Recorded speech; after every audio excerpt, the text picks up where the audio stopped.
السلام عليكم. يسعى ريال مدريد حامل لقب دوري أبطال أوروبا إلى تحقيق اللقب الخامس لكأس العالم للأندية المقرر إقامتها من 1 إلى 11 فبراير بالمملكة المغربية.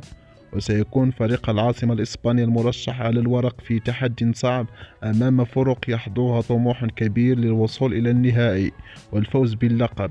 وتشهد البطولة مشاركة الوداد الرياضي بطل إفريقيا، وريال مدريد بطل أوروبا، وفلامينغو البرازيلي الفائز بكأس ليبرتادوريس.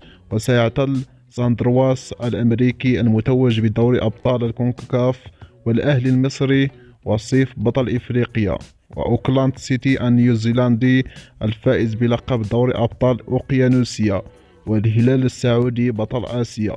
وصرح كارلو أنشيلوتي مدرب ريال مدريد أنه سيأتي إلى المغرب من أجل الظفر باللقب رغم طموح الفرق المشاركة في البطولة.